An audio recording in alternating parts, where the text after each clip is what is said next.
Madurai tungsten சுரங்கத்திற்கு எதிரான தமிழ்நாடு அரசின் தனி தீர்மானம் சட்டப்பேரவையில் அனைத்து கட்சிகளின் ஆதரவுடன் ஒருமனதாக நிறைவேறியது. முன்னவர் அவர்களின் தீர்மானம் பேரவை முன்னவர் அவர்களின் தீர்மானம் பேரவையின் முடிவுக்கு விடப்படுகிறது. ஏற்போர் ஆம் என்க, மறுப்போர் இல்லை என்க. மறுப்போரே இல்லை என்று கருதுகிறேன். மறுப்போரே இல்லை. தீர்மானம் ஒரு மனதாக நிறைவேறியது.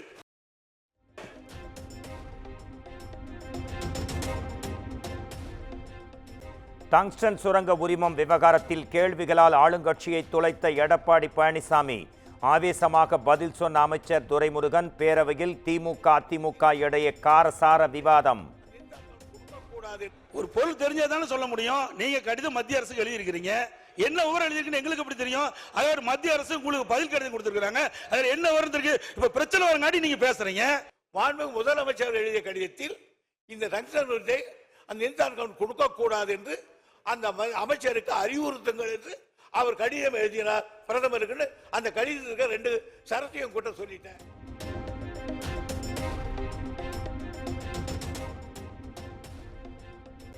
டங்ஸ்டன் சுரங்கம் அமைப்பது தொடர்பான மத்திய அரசின் முடிவுக்கு திமுக அரசு உரிய முறையில் எதிர்ப்பு தெரிவிக்கவில்லை.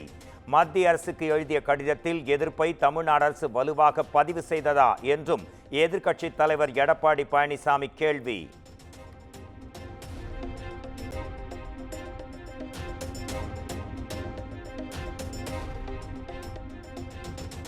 டங்ஸ்டன் சுரங்கத்திற்கு எதிராக திமுக எம்பிக்கள் குரல் எழுப்பியதாக முதலமைச்சர் மு.க. ஸ்டாலின் விளக்கம். சுரங்கத்தை ஒருபோதும் அனுமதிக்க மாட்டோம் எனவும் உறுதி. சரியான முறையில் நடவடிக்கை எடுக்கப்பட்டிருந்தா அப்பொழுது இவ்வளவு பிரச்சனை வந்திருக்காது.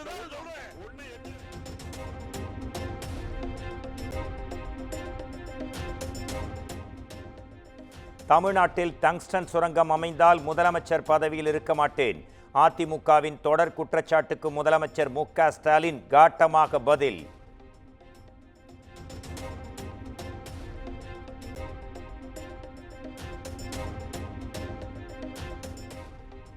இபிஎஸ் உரையின் போது கேலி செய்த அமைச்சர் துரைமுருகன்.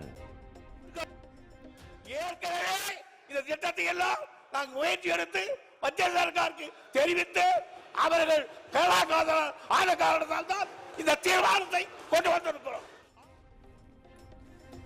மக்களின் பிரச்சனையை உயிரை கொடுத்தாவது காப்பாற்றுவோம் என எடப்பாடி பழனிசாமி காட்டமாக பதில்.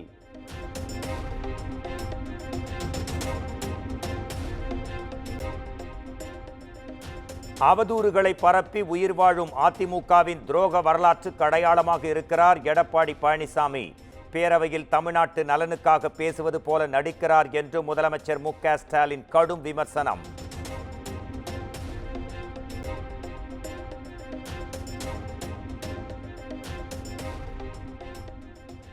டங்ஸ்டன் சுரங்க விவகாரத்தில் தற்போது மக்களோடு நிற்பது போல் அதிமுக நாடகமாடுவதாக திமுக எம்பி கனிமொழி கண்டனம். நாடாளுமன்றத்தில் சுரங்க சட்ட திருத்த மசோதாவுக்கு அதிமுக ஆதரவு அளித்தது ஏன் என்றும் கேள்வி.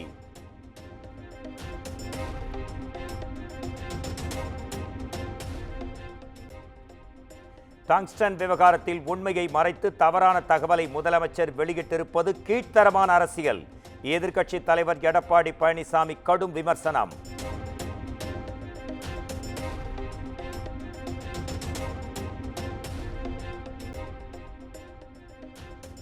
திமுக அரசு கொண்டு வந்திருக்கக்கூடிய தனி தீர்மானம் அவர்களுடைய அலட்சியத்தை மறைப்பதற்காக கொண்டு வரப்பட்ட தீர்மானம். பாஜக சட்டமன்ற உறுப்பினர் வானதி சீனிவாசன் பேட்டி.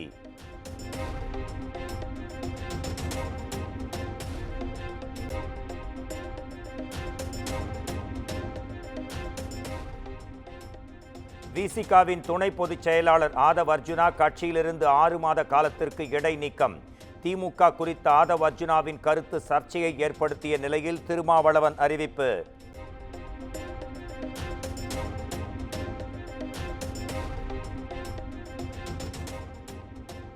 பாஜக அம்பானி அல்லது அதானியின் கட்டுப்பாட்டில் உள்ளதா என்பதை முதலில் அண்ணாமலை தெரிவிக்கட்டும். ஆதவ் அர்ஜுனாவின் கட்டுப்பாட்டில் விசிக இருப்பதாக கூறிய அண்ணாமலைக்கு திருமாவளவன் பதிலடி.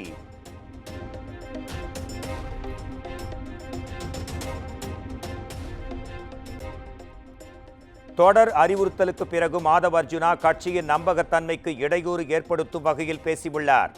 ஆதவ் அர்ஜுனாவை நீக்க கோரி திமுகவிடமிருந்து எந்த அழுத்தமும் வரவில்லை என திருமாவளவன் விளக்கம்.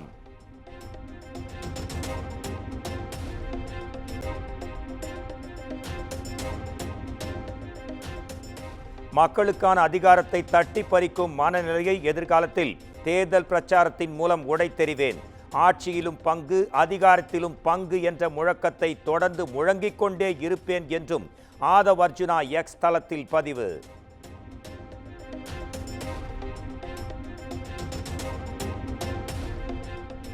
டங்ஸ்டன் சுரங்கத்திற்கு எதிராக சட்டப்பேரவையில் நிறைவேற்றப்பட்ட தீர்மானம்.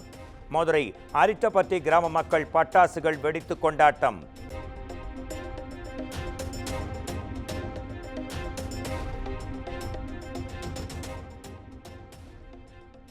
பறிமுதல் செய்து தடயவியல் ஆய்வுக்கு உட்படுத்தப்பட்ட டிஜிட்டல் ஆவணங்களின் நகலை வழங்க கோரிய வழக்கு. அமைச்சர் செந்தில் பாலாஜி மனு மீது வரும் 16ஆம் தேதி உத்தரவு பிறப்பிக்கப்படும் என சென்னை முதன்மை அமர்வு நீதிமன்றம் அறிவிப்பு.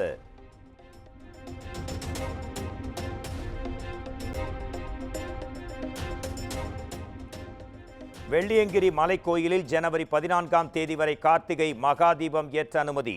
காலை 7 மணி முதல் மாலை 4 மணி வரை பூஜை நடத்தவும் சென்னை உயர்நீதிமன்றம் அனுமதி.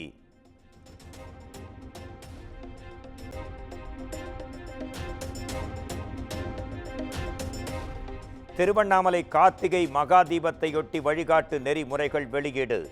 அனுமதியின்றி அன்னதானம் வழங்கக்கூடாது என பக்தர்களுக்கு காவல்துறை அறிவுறுத்தல்.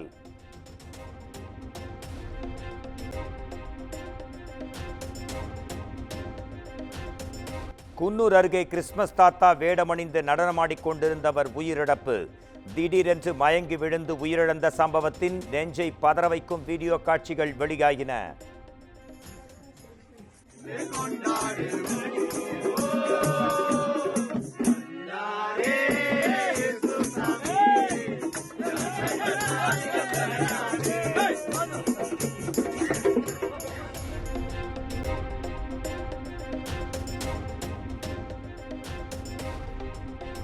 கோவை மாவட்டம் உக்கடம் அருகே இருசக்கர வாகனத்தில் சென்றபோது பட்டம் நூல் கழுத்தில் சிக்கி தம்பதி காயம். மக்கள் நிறைந்த இடங்களில் பட்டம் விடுவதை போலீசார் கண்காணிக்க வேண்டும் என்று கோரிக்கை.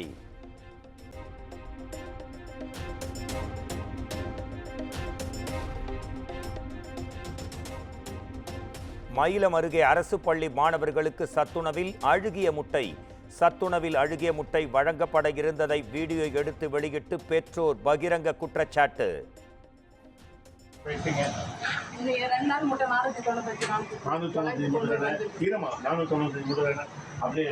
அப்படியே கம்ப்ளீட் பண்ண 990 முட்டை.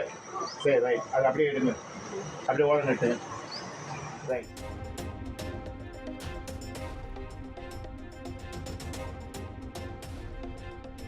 வேலூர் மாவட்டம் கருக்கம்பத்தூர் அருகே தேசிய நெடுஞ்சாலையில் தீப்பற்றி எரிந்த பார்சல் சர்வீஸ் லாரி. நீண்ட நேரம் போராடி தீயை அணைத்த தீயணைப்பு துறையினர்.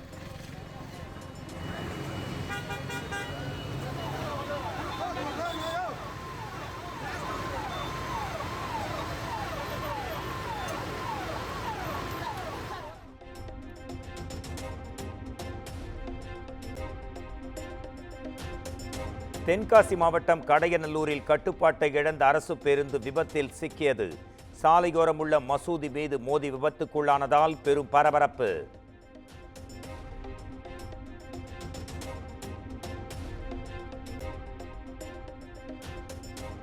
சென்னை எண்ணூர் அருகே கடலில் மூழ்கிய விசைப்படகு. சுதாரித்த மீனவர்கள் 7 பேர் நீந்தி உயிர் தப்பினர்.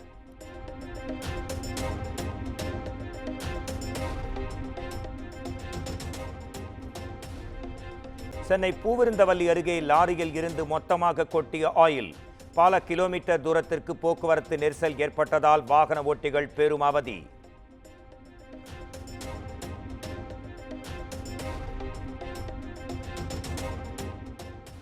தாமிரபரணி ஆற்றின் அகஸ்தியர் அருவி பகுதியில் கழிவுகள் கலக்கப்படுகின்றனவா?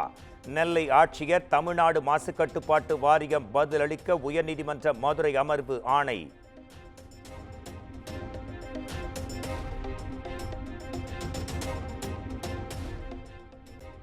வங்கக்கடலில் நிலை கொண்டுள்ள காற்றழுத்த தாழ்வு பகுதி தமிழ்நாட்டில் வருகிற 11, 12 ஆகிய தேதிகளில் ஆரஞ்சு அலர்ட் விடுப்பு.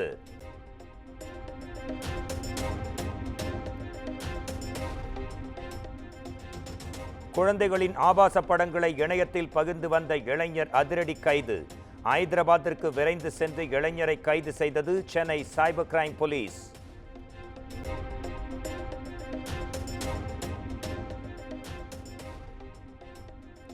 ஆர்பிஐ புதிய ஆளுநராக மத்திய வருவாய்த்துறை செயலாளரான சஞ்சய் மல்கோத்ரா நியமனம். சக்திகாந்த தாஸ் பதவிக்காலம் நாளையுடன் முடிவடையும் நிலையில் மத்திய அரசு அறிவிப்பு.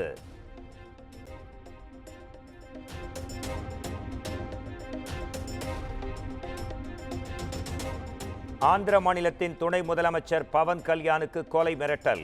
தொலைபேசி மூலம் மர்ம நபரால் வந்த மிரட்டல் தொடர்பாக போலீசார் தீவிர விசாரணை.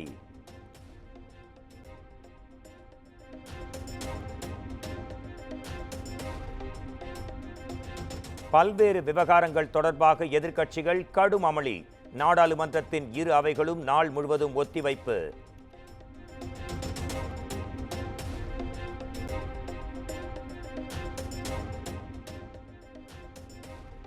மாநிலங்களவை தலைவர் ஜெகதீப் தன்கர் மீது நம்பிக்கையில்லா தீர்மானம் கொண்டுவர எதிர்க்கட்சிகள் திட்டம். சோனியா காந்தி ஜார்ஜ் சோரஸ் விவகாரத்தில் பாஜகவுக்கு ஆதரவாக செயல்படுவதாக புகார்.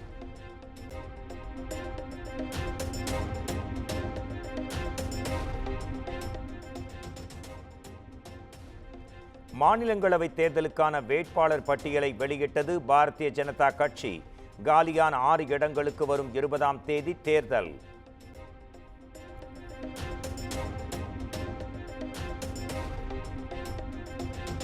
ஆந்திராவில் காதலிக்க மறுத்த பள்ளி மாணவியை எரித்துக் கொன்ற கொடூரம். வெறி செயலில் ஈடுபட்ட இளைஞர் தீக்காயமடைந்த நிலையில் மருத்துவமனையில் சிகிச்சை.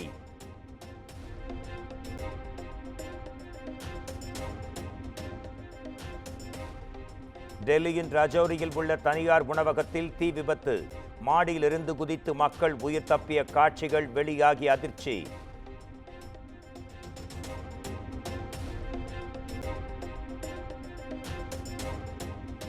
இந்துக்கள் மீதான வன்முறையை ஒருபோதும் பொறுத்துக் கொள்ள முடியாது. வங்கதேச வெளியுறவுத்துறை செயலரிடம் இந்திய வெளியுறவுத்துறை செயலர் விக்ரம் மிஸ்ரி வலியுறுத்தல்.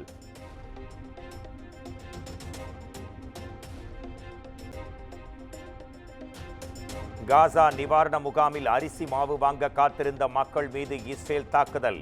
பெண்கள், குழந்தைகள் உள்பட பாலஸ்தீனியர்கள் 22 பேர் படுகொலை.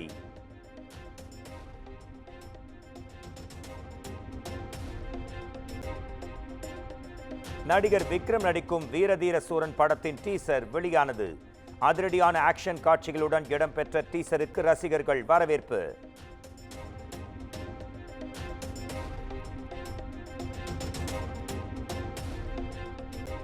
சுகுமார் இயக்கத்தில் அல்லு அர்ஜுன், ஃபகத் பாசில், ராஷ்மிகா மந்தனா நடித்த புஷ்பா 2 திரைப்படம் 4 நாட்களில் 829 கோடி ரூபாய் வசூல் என அதிகாரப்பூர்வ அறிவிப்பு.